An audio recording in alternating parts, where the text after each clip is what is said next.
Welcome to Leaders in Lending. I'm your host, Jeff Keltner. This week's episode features my conversation with Eric Chebil, the founder and CEO of Share. This was a really interesting conversation for me. Eric and Share are really at the forefront of the movement towards co-ownership, helping renters purchase homes, even homes that maybe they can't fully afford, by co-owning with friends, with roommates, with family, or even with third-party investors. It's a really fascinating concept that I think meets the needs of a number of consumers. I've seen a little bit of this in the vacation rental home space, but seeing it for primary residences was really interesting. So I learned a lot from this conversation, and I hope you will as well. So without further ado, please enjoy this conversation with Eric. Eric, welcome to the podcast. Thanks for making the time to join me today. Thank you, Jeff, for having me. I'm excited to be here and talk about some lending and some changes that's coming in the industry. I can't wait. I love changes and new ideas, and it seems like you guys are at the forefront of those. So before we get into what you do at your company, tell me a little bit about how did you get into the entrepreneurial fintech space? I mean, that's not the obvious path. But just would love to know your history a little bit and how you ended up choosing this path. Yeah, so actually, it came back down to a lot of family impacts. So actually, it turns out that pretty much everyone in my family are either owners of a company or they're pretty much self-driven as an entrepreneur. So it always makes Thanksgiving dinner an interesting topic for sure on who's leading the charge. But yeah, so a lot of impacts from them. My dad was actually in construction. He's has a company over in the Middle East in Qatar, and so he was a big impact on kind of my choices for lending and also I mean for real estate as well. So uh, yeah, I mean, plus living in Los Angeles, it's a competitive space. I mean, It is. if you're not, there's a lot of hardworking, good people here that luckily the community of founders and mentors, you can always lean back on them. So I would say that's kind of a bit about how I got started. Well, before we get into what you guys do exactly, which I think is really interesting, um, I'd like to understand. Like, I always like to start with, like, what's the problem you saw in the world? Like, what was the issue, the consumer or the business issue said, hey, there's a problem here that needs to be solved. What for you is that problem, the kind of the thing you saw in the world that needed to be fixed?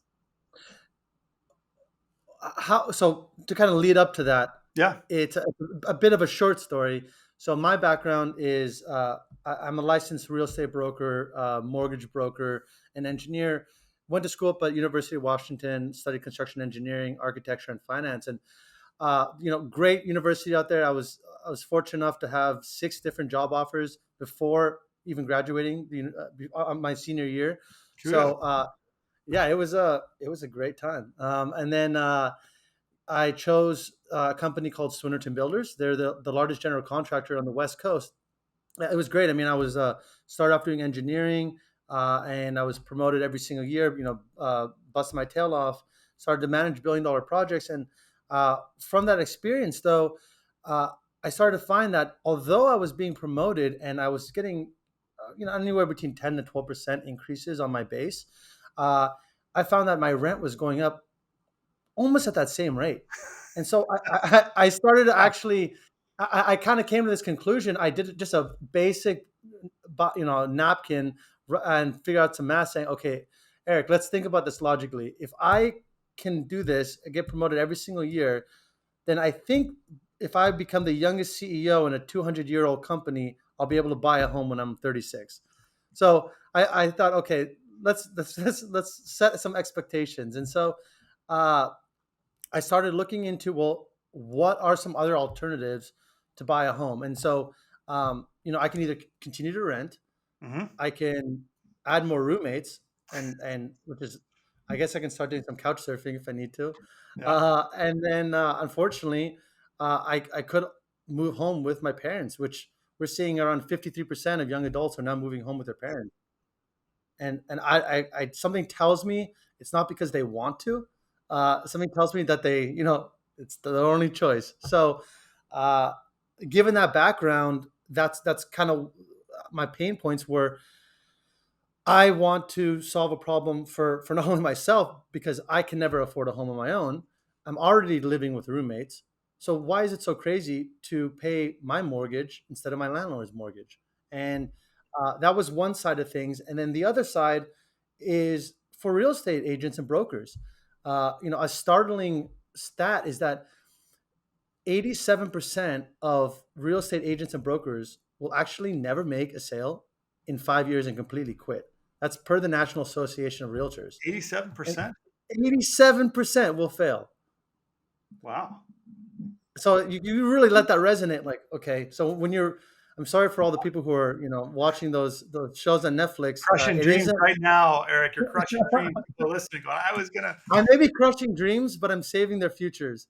Okay, so yeah, it is a brutal world out there. You're competing against so many other people who are doing just very similar things. And so uh, I wanted to do something that was helpful for them by now being able to access this pool of essentially not only underserved home buyers, but renters who can never afford a home on their own. By now co-owning together as an option, multiplying their buying power, it frees up an entire new streamline of revenue for these realtors. So talk to me now about what you guys do. You founded a company called Share, yes? It is, yeah. So it's called Share, and I named it not because I love the singer, It's but spelled she does C-H-E-R, kind. not spelled S-H-A-R-E. It's spelled Share. No, ch, yeah. So CHER. You can find us at Share a Home. So CHERA Home, and so first my first company before this was Chebil Realty. It was my first company I ever founded. Is a small real estate mortgage brokerage company, and I wanted to think of a way. Well, how could I consolidate Chebil Realty, and what was something that a company can help co-own? And so the name Share came about, where uh, that's what you have to do now to get into home ownership. So it's good. We felt like it's a great name. So what Share does is it helps individual renters co-own homes together. So whether that be a single family residential home, or if you would like a multifamily home, we do both. And what we found is that uh, individuals typically they'll come to us and say, Eric, I'm pre-approved for $400,000, and we say we'll call him James. We say, James, that is terrific, and they say, I want to buy a home in downtown LA. We say, James, that's great. It's going to be about $1 million. How do you want to come up with the other 600K? And they'll say, okay, is there anything else that's more affordable? And I say, fortunately, Not it's going to be downtown tough. LA. That's LA, and that's going to be tough in California. So we asked them, James, have you thought about co-ownership? And they'll say, well, what is that? And we'll explain the benefits and the ups. Of course, there's a risk to everything, and the pros, of course, of getting into home ownership now, and co-owning with either a friend, family member, significant other. We can co-own with up to 4 different people, but also there's this flip side of things where if you just move to a new area, or as you kind of get older in your life and you get married and things like that, those early childhood friends and college friends, it's hard to stay connected with them sometimes. And so we also offer an opportunity for these first time homebuyers to be able to co-own with people they don't know. And it does seem like a big paradigm shift. And wow, that's a risky component.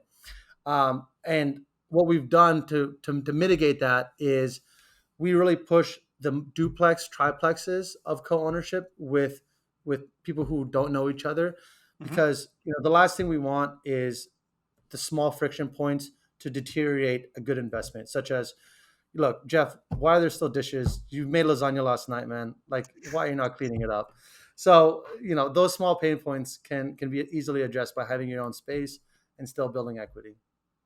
Interesting. How do your current programs break down? Is it more family? Is it more friends? Is it more investors that are the co-owner?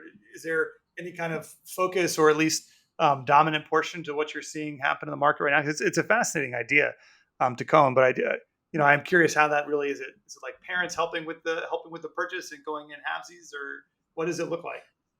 Yeah. So, I mean, we've had a wide array, like a wide variety of different types of clientele. It's come from uh, a parent co-owning with their college student or their college kid, and that's because or going through their graduate school, they've got multiple years sitting there renting out in dorms, which is, I mean, the cost of living there is pretty ridiculous. So shout out to the universities for monetizing off of that, but that's tough for the students.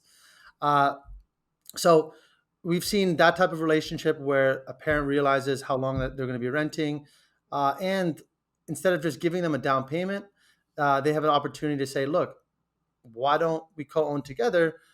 Now you can actually build your credit much faster.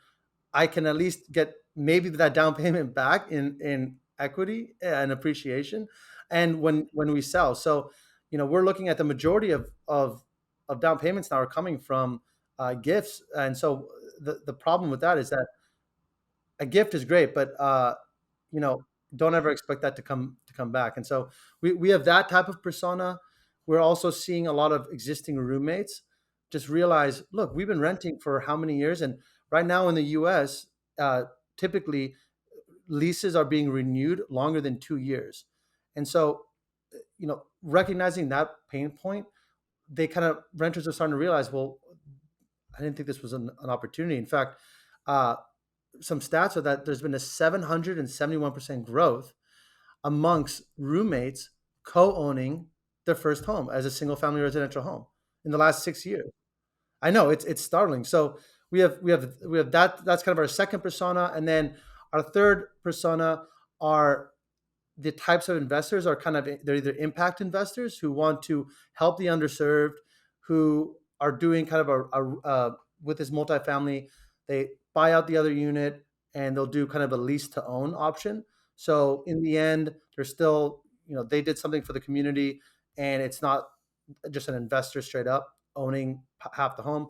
And then we also have those other investors, such as um, more of the traditional property investors who are looking to co-own and access those first-time homebuyer, 3% down programs that are, Mhm. from the GSE.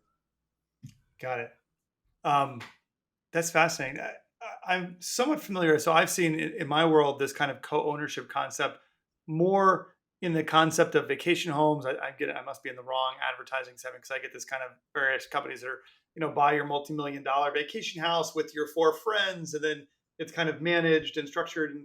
And so I imagine two kind of questions for you from what I've seen in that, which is, A, I imagine your customer is quite a bit different than the customer for that. So I'd love to understand what the demographics look like, what kind of consumers you're really serving with this product, how that looks, and what the risk profile on those loans looks like.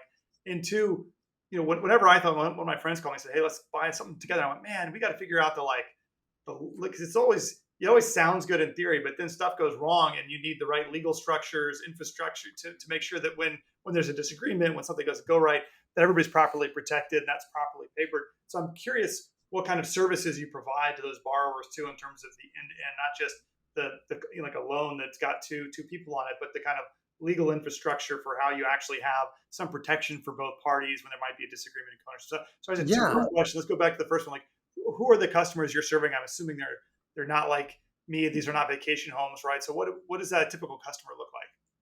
Yeah, traditionally it's not like Elon Musk or Jeff Bezos. Those guys typically don't want to co-own, or maybe not co-own together. Who knows? But no, what we're seeing are either high income earners, such as essentially either millennials who have either a software dev job, maybe work at startups. That's what we have seen. We've also seen those who are earning anywhere between 60K and up. We can definitely help.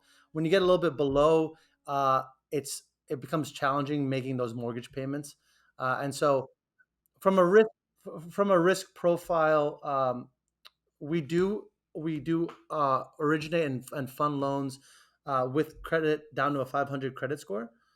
So yeah, so that a lot of folks don't realize that they can do that, and especially as you're getting out of if you're a recent grad from college, or if you have some savings and things like this, um, you may not realize that you don't need a 580 or a 620, a perfect credit score if you missed a payment.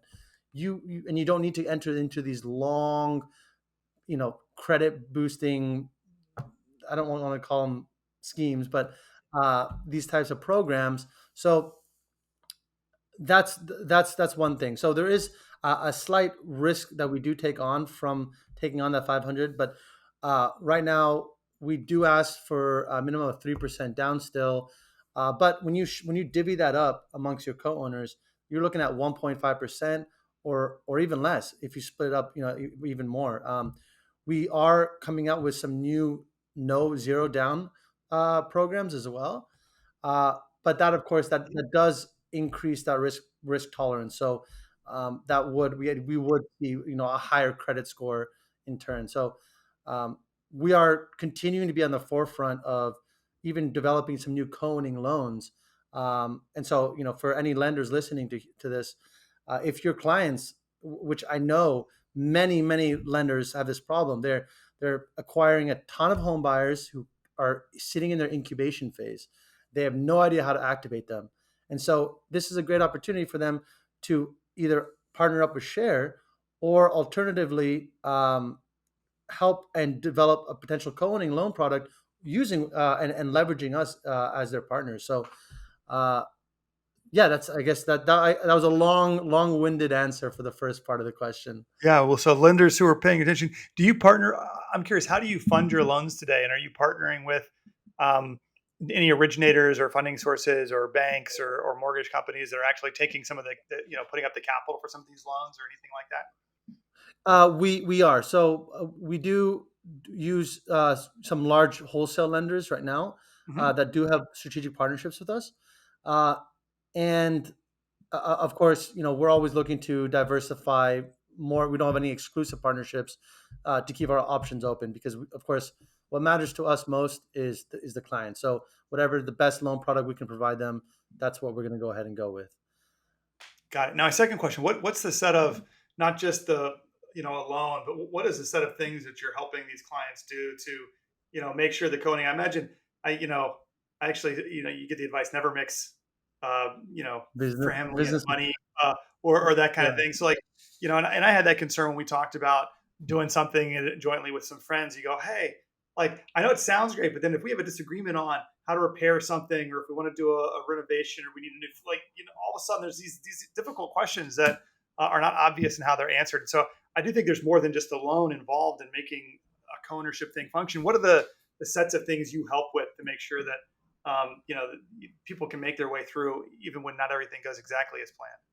yeah. Look, that to be clear for the listeners is that if you wanted to go out and buy a home and just use a bank, there's a traditional retail lender. You can do that, but the steps and the hurdles are challenging. Where you have to open potentially a joint account, you have to have the same lender, and there's a lot of friction, and you most likely will have to have a 620 credit score or higher. So this you can do this, but the way that Share adds value is having it all centralized in one platform. So from first of all, from just setting up your account, we have our own LOS system. Our tech is patented. So from a user experience, meaning a home buyer's experience, when they come on to Share, it's a quick social sign on, meaning they provide their Facebook or Google or just one of their email addresses. From there, we see where they want to own. They'll be contacted by one of our either LOs or brokers to help them get pre-approved and figure out, okay, do you need to co-own at all, or are you? And in many cases, they do need to co-own. Uh, we have access and partnered with a variety of different MLS organizations. So our data feed is very robust. We don't pull from any other really third party. And then of course the platform itself is centralized around this co-ownership where Jeff, I don't know if you've ever worked like a well, I mean, I'm sure you've been exposed to this, but when a client comes to you in their first early funnel and they're trying to figure out, okay, I want to buy a home in LA, you're thinking, great, there's a million homes. Which ones should I send you? And they'd say 3 bedroom, 2 bath. Awesome, that's 900,000. Is there anything else you can give me? And so what Share allows the LOs and the brokers to do is actually see your home buyer's profile and see which homes they flagged, what they post on their news feed and a lot of their activities and who they just connected with as a co-owner. So it's very co-owner centric. And for the co-owner themselves, the value prop is that if you're looking to buy a home, I mean, right now the market's slowed down a bit, but let's think realistically. How are we going to communicate the homes that we love? Probably going to do it on Excel, or we're going to irritate the hell out of our realtor or broker and just keep sending them back and forth. So, Share, you can go ahead and centralize all of your properties that you like and collaborate much easier in a group conversation with your broker and LO. Uh, and then, of course, so going back to kind of the core of it, and then once you are pre-approved, your co-buyer is pre-approved as well.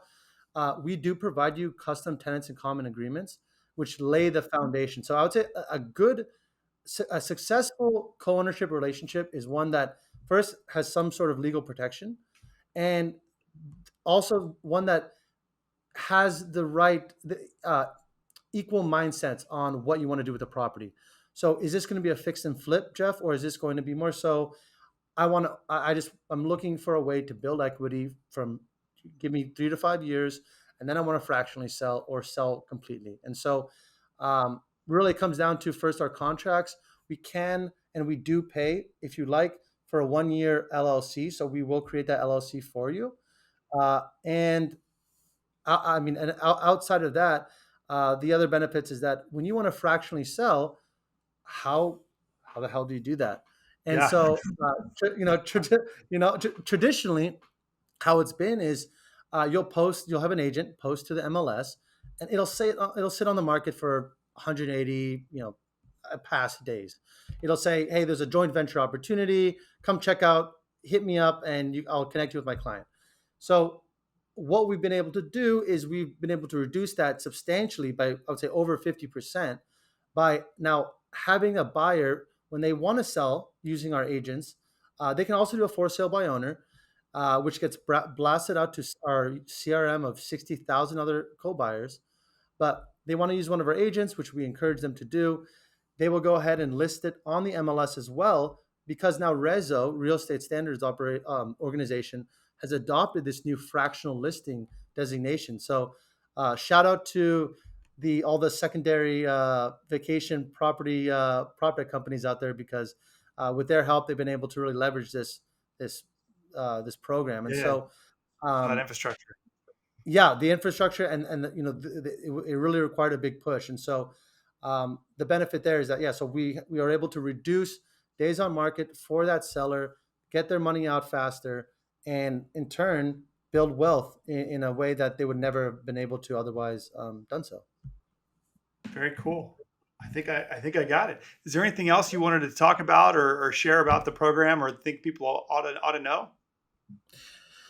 Yeah, I mean, I would say the big ones are, look, we're always looking to partner with new lenders, especially those who are on the forefront, thinking outside the box around this co-ownership market. If you're an insurance company looking for trying to diversify and think of maybe a new PMI product, uh, I'm telling you right now, as I mentioned, just those stats alone, you'll see in the marketplace, co-owning is absolutely happening everywhere.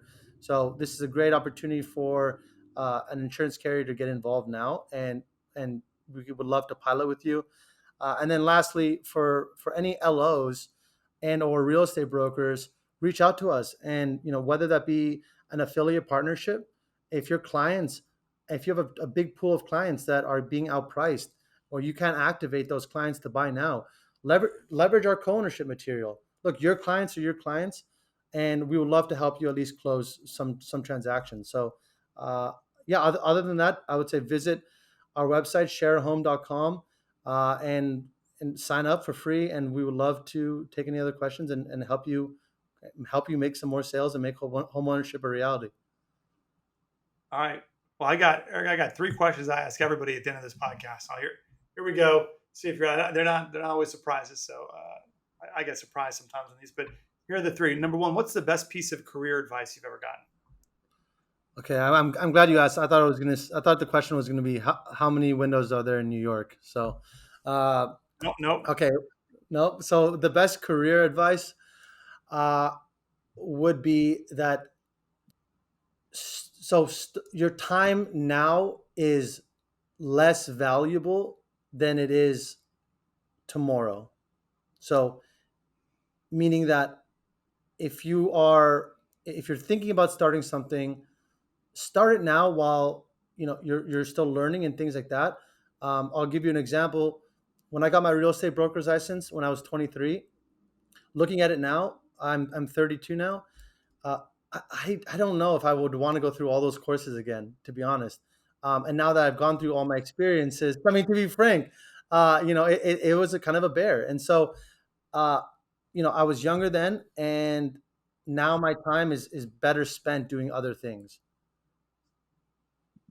Interesting. All right, that's best. What's the best piece of advice you've gotten about the industry you're in? Call it real estate or kind of mortgage lending or the co-ownership space, if you will. But any interesting advice you've gotten or would give about that space? There's always unique ways to solve home ownership. I would say I love seeing a lot of these innovative companies pushing ways into home ownership. But in terms of advice, uh, I got one interesting piece of advice. In 2021, Share was a lead gen provider, and what we found were our home buyers were coming to us, and we were giving them to outside agents who were paying a subscription service. But we found that since this is a paradigm shift, so for anyone who's doing changing something dramatically, uh, not only test your audience before, but it's going to require a lot of hands-on support, and so that's why we do have a lot of brokers and LOs in house. So um, make sure make sure don't go into all these different verticals channels of revenue. We've seen so many failures, like you have Zillow offers, for instance. They thought they could do some great success there, but I would say just focus on one thing and be great at that. And shout out to all the players who are pushing co-ownership today. Yeah, focusing on one thing and being great at it is there are a lot of companies who die from expanding too many places too early without really owning and understanding your core product set. And I think that's a great piece of advice for anybody who's starting, whether that's inside a company or an entrepreneur eventually, like figuring out what it is you're going to be really good at and being really good at it before you It try. it it absolutely is. And I listened to I don't know if anyone here is listening from a Mark Zuckerberg fan, but he had mentioned that's always a founder dilemma. Let's start massive. I want to fix the world by this app, and then you have to just chisel, chisel, chisel, focus on and be fantastic and great at one thing. It's hard to do. The temptations are It great, is. but it pays dividends. All right, last question for you. What is one bold prediction for the future? You'll be judged on this one. Yeah, Great that advice. that co-ownership will be a dominant player challenging rent as a new avenue into as an alternative into renting. So in lieu of renting, we definitely want to make a big impact, and if we can take 5% of that, that's obviously a smash. It's a huge market. So 5% is a pretty big deal. Yeah, it is. It is. All right. Eric, thanks so much for making the time today. That was all my questions. So I appreciate your being here and sharing your insights with the audience. Thank you, Jeff. It was a pleasure, and I hope the audience got some value.